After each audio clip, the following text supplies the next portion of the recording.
हाँ जी, तो हम आ गए थे फंक्शन से। कल एक्चुअली हम फंक्शन से आ गए थे। मैंने नेक्स्ट डे दोबारा से मैं इस ब्लॉग को रिज्यूम कर रहा हूँ। आज हम घर पे ही थे, आज संडे था तो घर पे ही हैं।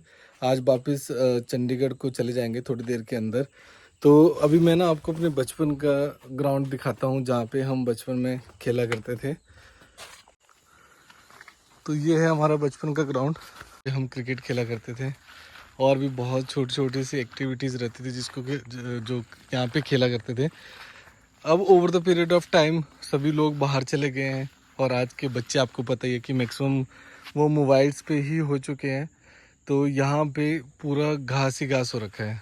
इतना बड़ा ग्राउंड नहीं है बट हमारे लिए बचपन में यही हमारा बानखेड़े, यही हमारा सब कुछ, सारे ग्राउंड्स हमारा यही था। अब आप देख सकते हो जब हमारा टाइम था तो यहाँ पे एक भी आपको घास का एक भी कुछ नहीं दिखता था, तिनका तक नहीं दिखता था। बट अभी पूरा का पूरा घास से भर चुका है। यहाँ पे ग्राउंड आपको दिख ही नहीं रहा है। पहाड़ों की ज़िंदगी इतनी आसान नहीं होती है जितना देखने में लगती है। अभी हम जो जा रहे हैं, अभी हम घास लेने के लिए जा रहे हैं। नो डाउट हमारे पास एक डोमेस्टिक हेल्प है बट स्टिल आज घर पे हैं तो उनको मम्मी ने नहीं बुलाया है। और साथ में हम घर पे हैं तो हम भी खेत वगैरह देख आएंगे। तो पहाड़ों में हर जगह सड़क नहीं होती है तो इसीलिए यहाँ पे पैदल ही आपको पैरों मतलब घास लेके आना पड़ेगा। मैं आपको रास्ता थोड़ा सा दिखा देता हूँ कि किस तरीके से रास्ता है। और इसी रास्ते से जब हम ऊपर घास उठा के सिर पे घास उठा के वापस लेके आएंगे। ये देखिए,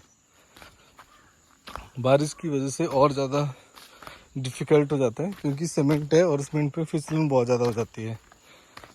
तो आपको और भी ज़्यादा केयरफुल होने रहता है जब भी आप घास वगैरह या कुछ भी अगर आप नीचे की तरफ जा रहे हैं। तो अक्सर हमें बोला जाता है कि हाँ आप पहाड़ से हो, पहाड़िए हो, तो आपके पहाड़ होते हैं क्या? जी हाँ, होते हैं हमारे पहाड़। और पहाड़ों पे ही खेत भी रहते हैं। तो जब आपको मैं आगे खेत दिखाता रहूँगा। मैक्सिमम खेत आप यहाँ पे जो देखोगे वो सीढ़ीदार खेत रहेंगे।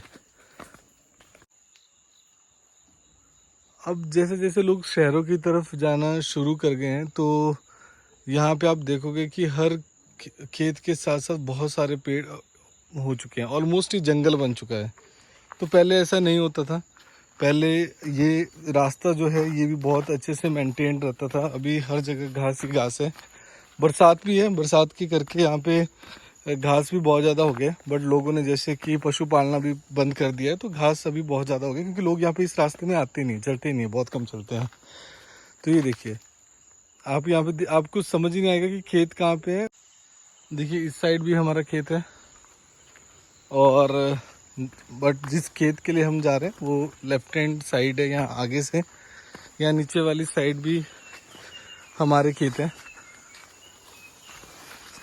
जैसे मैंने आपको बताया था कि लोगों ने भी खेती करना छोड़ दिया। तो आप देख सकते हैं कि कितना घास ही घास है। पहले यहाँ पे खेती रहती थी। जैसे अभी हमारी इस सीज़न में बरसात के टाइम पे अभी जो हमारा रहता था या तो धान की खेती या मक्की की खेती होती थी। जहाँ पे पानी का रिसोर्स इतना ज़्यादा नहीं होते थे तो वहाँ पे मक्की बोई जाती थी। तो आप देख सकते हैं जैसे हमारा खेत है। जैसे अभी भी हम कृषि करते हैं। मेरा भाई घर पे था तो लास्ट टाइम भी हमने खेत जोते थे। तो आप देख सकते हैं कि यहाँ पे मक्की की खेती के साथ साथ हमने अरवी की खेती भी करी हुई है और भिंडियाँ भी लगी हुई है। ये रही मम्मी जी। देखिए क्या ज़रूरत है बाहर से अपना लेके आने, सब्जियाँ लेके आने की। हमारे यहाँ पे सब सब्जियाँ रहती है। ये देखिए ये है अरबी के पत्ते। आपने हमारा फर्स्ट ब्लॉग देखा होगा जहाँ पे हमने पतरोड़ू बनाए थे तो इन्हीं पत्तों से रहते हैं। उसके साथ साथ आप देख सकते हो मक्की। जी हाँ, हम ज़मींदार हैं और हम मक्की और धान वगैरह की खेती करते हैं। साथ में हम गेहूं की खेती भी करते हैं। सो गाइज इस तरीके से सिर पे ही बोझा ढोया जाता है। जैसे आपको मैंने स्टार्टिंग में बताया था कि मैक्सिमम जगह पे रोड्स वगैरह अवेलेबल नहीं है तो उन्हीं छोटी छोटी पगडंडियों का सहारा लिया जाता है घर तक पहुंचने के लिए, खेत से घर तक पहुंचने के लिए। और घास को इस तरीके से सिर पे या कंधों पे उठाया जाता है।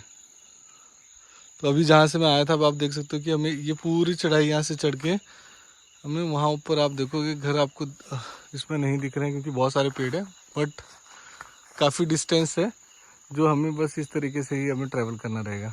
तो मेरे लिए भी मम्मी ने घास काट दिया है तो इसको मैं अभी उठाऊँगा।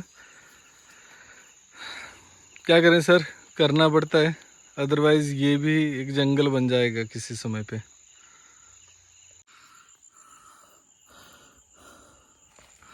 First break.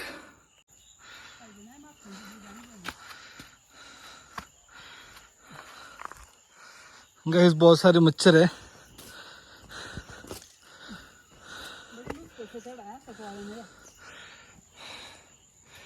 हाँ जी, तभी जाके दूध मिलता है, घी मिलता है, दही मिलती है, छाछ मिलती है, इतने सारे स्ट्रगल के बाद। अभी देखो आप, और इतनी सारी और पौड़ियाँ भी से, उसके बाद अभी 100 मीटर और आगे जाना है, बट शरीर फिट रहता है। सो फाइनली मिशन सक्सेसफुल, पहुंच गए हम अपनी डेस्टिनेशन, इस भैंस के घर, जिसको पहाड़ी भाषा में गोड बोला जाता है। यहाँ पे और भी बहुत सारी सब्जियां लगी हुई है जो कि इन्होंने बोई हुई है। तो कैसा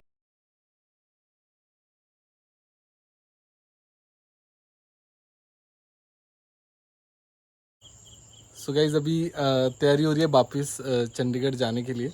जो छोटा सा एक जो शॉर्ट ट्रिप था वो आज यहीं पे ख़त्म हो रहा है। हर बार जब भी हम घर आते हैं तो हम अपने कुलदेवी के मंदिर ज़रूर आते हैं, तो बहुत सारी इस यहाँ पे आने से एक तो मन में शांति रहती है और ब्लेसिंग्स वगैरह मिलती है, क्योंकि आज जो भी है हम इन्हीं की वजह से ही हैं। तो आप ये देख सकते हैं, छोटा सा मंदिर है, माता का मंदिर है, उसके साथ यहाँ पे नाग देवता जी का मंदिर भी है छोटा सा बनाया हुआ। और ये इस तरीके से पीछे नज़ारा है। आयशा भी है, आयशा भी आई है और आयशा की मम्मा भी साथ में ही है। हाँ जी, तो हर बार जब भी हम आते हैं तो ये ज़रूरी है कि एक बार हमें यहाँ पे आना ही आना है जाने से पहले, सो दैट कि वो आशीर्वाद बना रहे। और बस यही है। Thank you so much. अब इसके बाद हम नेक्स्ट ब्लॉग में मिलेंगे मोहाली में।